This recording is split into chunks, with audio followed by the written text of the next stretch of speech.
Message के माध्यम से, कॉल के माध्यम से बहुत सारे सवाल पूछ रहे थे। लाइव देख रहे हैं, कृपया करके कमेंट कर दें, जिससे हम आगे की चर्चा परिचर्चा के साथ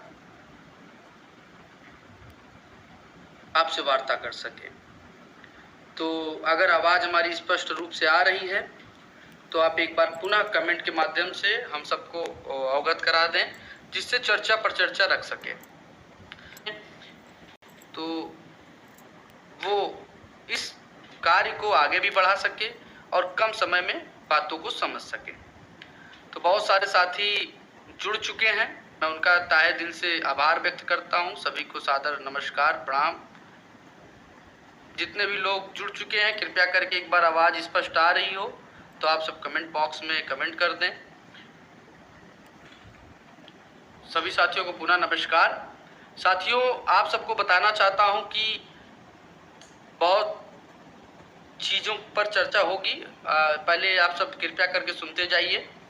साथियों, अनवरत धरने का 46वें दिन धरने को समाप्त करना पड़ा आचार संहिता की वजह से।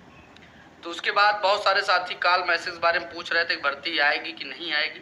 साथियों, हमारा सबका संघर्ष बंद नहीं हुआ है, विराम नहीं है। हम सब बस केवल आचार संहिता को देखते हुए हम सब कार्य कर रहे हैं, जिसके तहत बेसिक विभाग के आला अधिकारियों से मुलाकात किए, शिक्षा सेवा चयन आयोग का गठन हुआ, उनमें सचिव सदस्य बनाए हुए गए सारे आला अधिकारियों से मुलाकातें हो रही हैं, फोन वार्ता हो रही है और मुलाकातें हो रही हैं। हमारा प्रयास यही है कि ये चुनाव का माहौल है, जो चीज़ें अगर अब संघर्ष से नहीं हो सकता तो कम से कम वार्ता ही व्यक्ति कर सकता है, क्योंकि हम सब घेराव नहीं कर सकते हैं इस समय, प्रोटेस्ट नहीं कर सकते, आंदोलन नहीं चला पा रहे हैं। इस वजह से हमारी मजबूरी हो या आदर्श आचार संहिता की वजह से हम सब शांत हैं। लेकिन इस समय भी हम सब शांत बैठ जाएं, ऐसा हो नहीं सकता। तो हमारे द्वारा पूरा प्रयास किया जा रहा है कि अधिकारियों से मुलाकातें हों, कुछ हल निकले भर्ती पर, जिसके द्वारा हमने अभी हाल ही में प्रताप सिंह बघेल जी से भी वार्ता किया। उनसे भी कहा कि भाई भर्ती के मामले में बातचीत हो और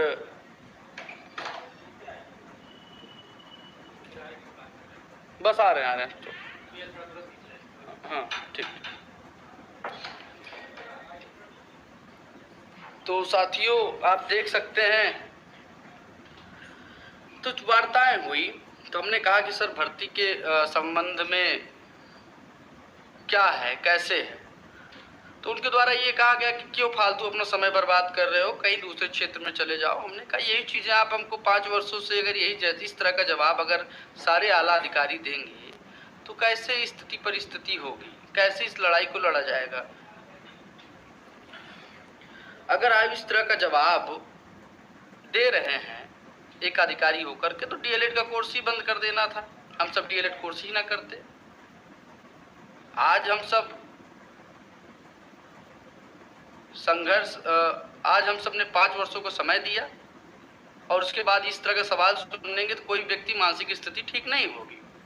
तो साथियों, हम सब इस आदर्श चुनाव आचार संहिता को देखते हुए हम सब ट्विटर अभियान चलाएंगे, अधिकारियों से भी मुलाकात करेंगे, एक सार्थक चीज़ें हल निकालने का प्रयास करेंगे, क्योंकि एक बार चुनाव तो हो ही जाएगा, जिसको सरकार बनना है बनेगी, लेकिन चुनाव के बाद क्या होगा इसको हम भी जानते हैं, आप भी जानते हैं, और सरकार अपने मन से ही करेगी। तो इसलिए आप सबसे निवेदन है, आप सब सक्रिय हों, कोई भी मुहिम चले तो उस मुहिम में बढ़ चढ़ कर साथ दें, क्योंकि आगे हम सब ट्विटर अभियान चलाने वाले हैं। जिन लोगों को ट्विटर अकाउंट नहीं बना है वो सब ट्विटर अकाउंट बना लें और मेरे नंबर पर मैसेज कर दें, जिससे सभी को व्हाट्सएप ग्रुपों में हम जोड़ करके जो भी हैशटैग होगा उसको देंगे। आप सब लगातार ट्विटर ट्रेंड कराएं, क्योंकि इस समय केवल हम सोशल मीडिया के ही माध्यम से सरकार से बात रख सकते हैं और अधिकारियों से जाकर के मुलाकात कर सकते हैं। शिक्षा सेवा चयन आयोग का गठन हो गया है और हम सब लगातार अधिकारियों के टच में हैं।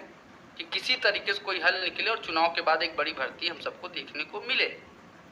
बहुत सारे साथी परेशान हैं, दुखित हैं, परेशान हैं, भैया भर्ती नहीं आएगी तो क्या होगा।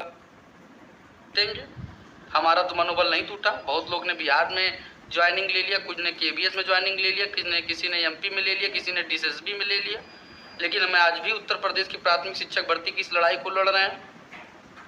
तो बस यही निवेदन है, यही प्रार्थना है आप सबसे, आप सब एकजुट रहें, साथ रहें, जिससे इस लड़ाई को और बढ़ चढ़कर हम सब लड़ सकें। और ट्विटर अभियान चलने वाला है, उस ट्विटर अभियान में आप सबके साथ और सहयोग की आवश्यकता है, तभी ये भर्ती सार्थक रूप से आ सकती है, नहीं तो चुनाव के बाद कोई भर्ती का पता नहीं है। शिक्षा सेवा चयन आयोग बनने के बाद टीजीटी, पीजीटी, एलटी, जीआईसी, प्रवक्ता आदि भर्तियों का विज्ञापन आएगा, लेकिन नई प्राथमिक शिक्षक भर्ती पर कोई बात नहीं होगी। तो इसलिए साथियों, जिन लोगों ने ट्विटर अकाउंट नहीं बनाया वो ट्विटर अकाउंट बनाएं और मेरे व्हाट्सएप नंबर 9651323207 पर तुरंत मैसेज करें कि ट्विटर अभियान।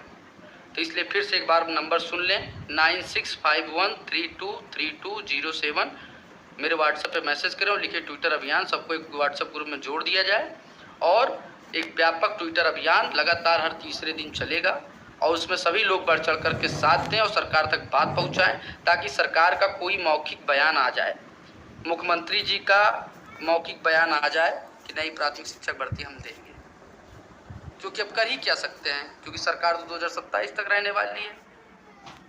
तो भाई कम से कम प्रयास करते रहो, लड़ाई लड़ते रहो। हम भी प्रयास कर रहे हैं, हम तो, आप सब तो पढ़ भी रहे हैं, हर क्षेत्र में नौकरी के लिए प्रयास कर रहे हैं। हम तो कुल मिला के उत्तर प्रदेश प्राथमिक शिक्षक भर्ती के लिए ही लड़ रहे हैं। हम तो एकदम परेशान हो चुके हैं, तब भी मनोबल नहीं टूटा है, एकदम लगातार डटे हुए हैं, पड़े हुए हैं। लखनऊ भाग रहे हैं, दिल्ली भाग रहे हैं, इलाहाबाद भाग रहे हैं, मनोबल नहीं टूटा है। आप सब कहते हैं यूट्यूब पे लगातार अपडेट रहिए, सक्रिय रहिए, लेकिन इतना समय नहीं है, लेकिन तब भी लड़ रहे हैं। पोस्टर अभियान नहीं कर सकती क्योंकि आदर्श आचार संहिता लगा हुआ है, लेकिन ट्विटर अभियान, सोशल मीडिया पर पूरा प्रभाव हम सबका पड़ सकता है। इसलिए सभी साथी आगामी संघर्ष के लिए कदम से कदम मिलाने के लिए एकजुट होने का अब समय आ चुका है। बाकी की चर्चा मैं शाम को करूंगा, क्योंकि आज एक मुलाकात, एक बड़ी बैठक मैं इलाहाबाद में बुलवा रहा हूं और बहुत गिने चुने लोग होंगे, क्योंकि आदर्श चुनाव आचार संहिता को देखते हुए बहुत खास लोगों की टीम को बुला करके उससे आगे की चर्चा पर चर्चा किया जाएगा। बाकी बस यही है कि शिक्षा सेवा चयन आयोग के गठन तो हो ही चुका है, लेकिन सारी भर्तियां आएंगी केवल प्राथमिक शिक्षक भर्ती छोड़ करके। बाकी प्रयास पूरा जारी है सारे अधिकारियों से, सारे